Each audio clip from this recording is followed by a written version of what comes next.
Yacht Show. As you can see, the wind is kicking up a little bit, but I gotta say, I am enjoying it because it is so much cooler than it was 5 minutes ago. If you are coming down to the actual Palma Boat Show, make sure to come down early if you've got any appointments or anything, because they are adhering strictly to the restrictions that are needed to be done, which is great news. So there's only a maximum capacity allowed in at a certain time, and you'll have to wait until other people leave. And Lucia and I, we are not wearing masks, but we do have our masks.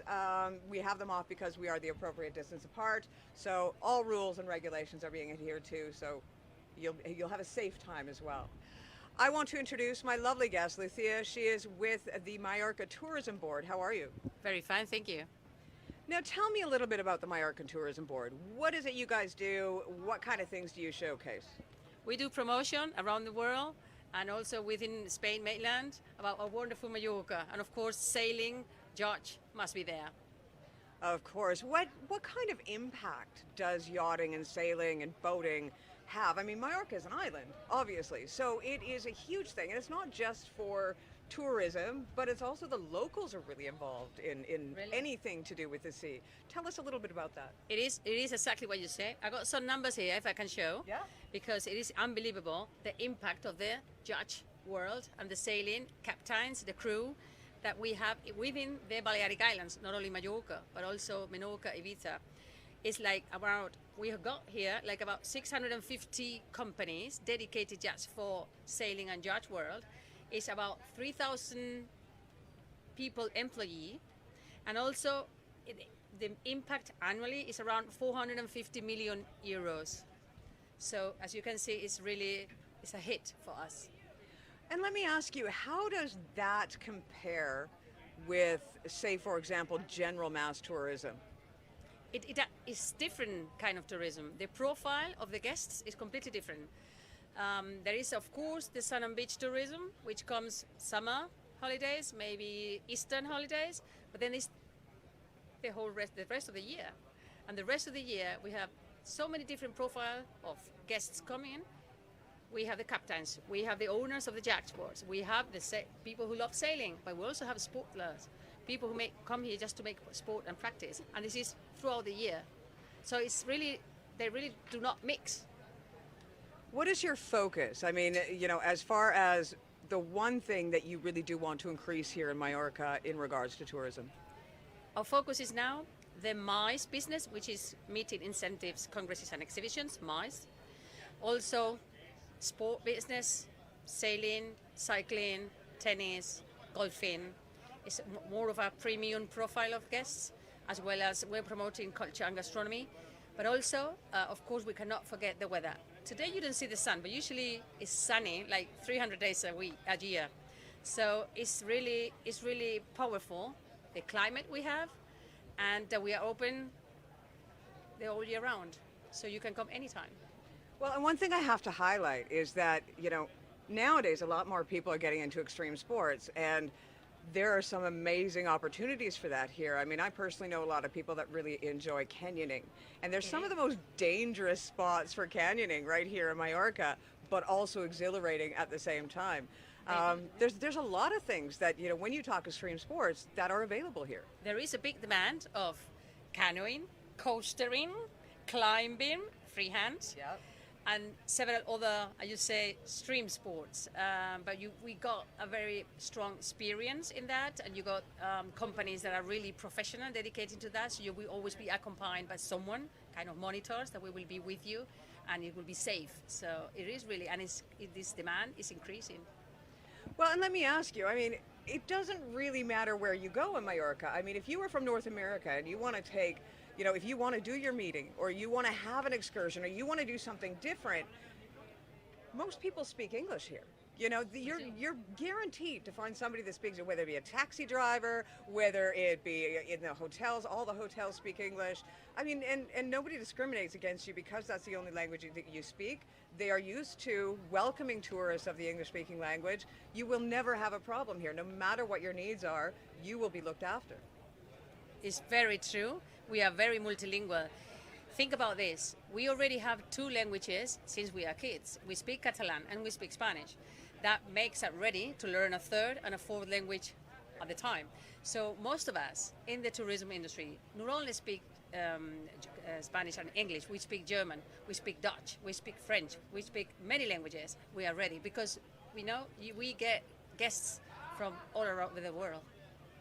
Well, and as far as the gastronomy, I mean, people tend to think that haven't really come to Spain. There are a number of different areas within Spain that have their very own unique culture, their own unique culinary experience. Can you tell us a little bit about Mallorca itself and what types of food you can expect when you come here? When you think about Spain, when you think about paella, you think about, of course, it belongs to Valencia, which is mainland. Here in Mallorca, more people are learning to enjoy things that only can be made here. We have a dessert called ensaimada, which is wonderful, that you can have for breakfast or even snack after, before dinner.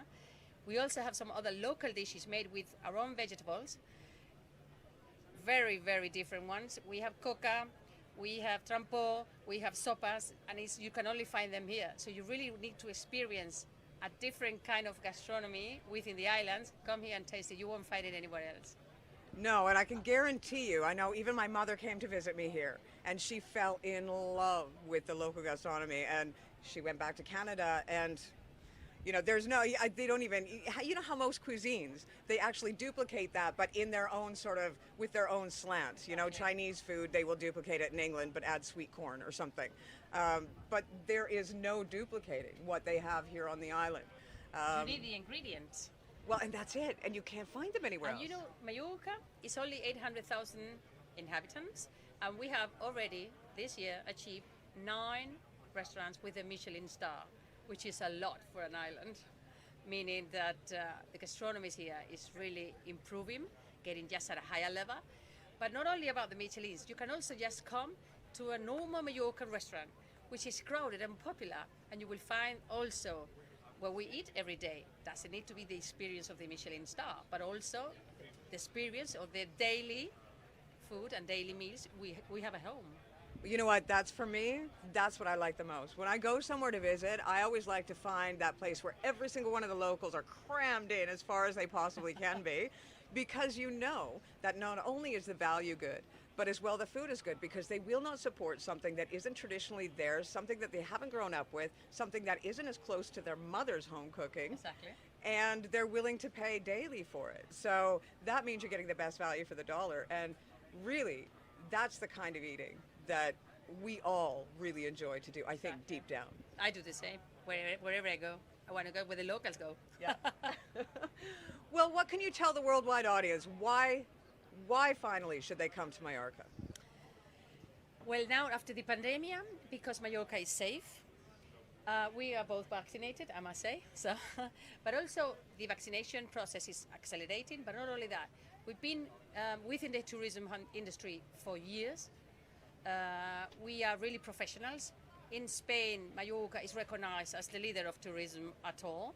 All big touristic companies are based here. So we have been evolutioning as well with the times. And now with the pandemic, the same. We've been ready with all the protocols to welcome all guests without any trouble. Also, the weather accompanies. We are multilingual. We can give you all the services you're looking for. We welcome, as I said before, a very, very wide range of tourists. Let us say, tourists like sailing, sporty people who like just cycling. Doesn't need to be professional. Families can do so. Also, any kind of water sports or any kind of active tourism, like hiking, like flying on a balloon, riding horses. It's everything for you there, and it's the whole year round. And also, where the weather accompanies, which is most of the days, you can do that things outdoor, which is incredible. We do most of the things is outdoor. And it's also very important. I know you come from Canada. For you, it's a little bit far away, but for the rest of Europeans, which is our main market, it's just 1.5 to 2 hours direct flight from their homes. So you don't even do stopovers. You just fly home to Mallorca. Do you know what I have to say? I know I'm from Canada. It does take me 25 hours to get here, but I would take that 25 hours over going anywhere else in the world any closer. The one thing that really strikes me as a foreigner coming here is that this island has so many microclimates. You have at the center of the island wineries as far as the eye can see. You've got Soyer, where they create their own oranges and their own orange ice cream, which you need to come and taste. The almond groves, the almond blossoms in the spring. I mean, there's so many amazing, the olive trees. There's just pockets everywhere, whatever you can imagine, all within, I don't know, what, 3-4 hour radius if you've got a car? And less, I Maybe would say that's 1 hour and a half. Yeah, and it's so easy to access here. I would recommend anybody, bar none. Not just because I'm talking with the Mallorca Tourism Council, but when I came to this island first, my heart fell in love with this island, and I did go home for a while. I couldn't help but come back because there's just something there's a magic, I think, about Mallorca that draws you back. It is, yeah. Once you have come, you always repeat. Yeah. Well, you know what, guys? I'm going to get Lucia go because I know you're busy. Do you have a stand here? We do, yes. We have a stand. I think the C22 have been advised is C22. So for you all that are visiting the Mallorca, the Palma International Boat Show, we will be happy to receive you there and give you any information you need. Well, and as well, check out the virtual stand on the Balearic Yacht Show. For those of you around the world that are tuning in and aren't able to be here, do get in touch with them, and whatever things that you may need, or conferences you want to plan, or family vacations that you want to plan, yachting, sailing, boating, you name it, do get a hold of them, because I can guarantee you, you will have the time of your life here, and you'll want to come back year after year. You're listening to the live streaming of the Balearic Yacht Show. My name is Ria. I am your host. We'll see you again at 1600.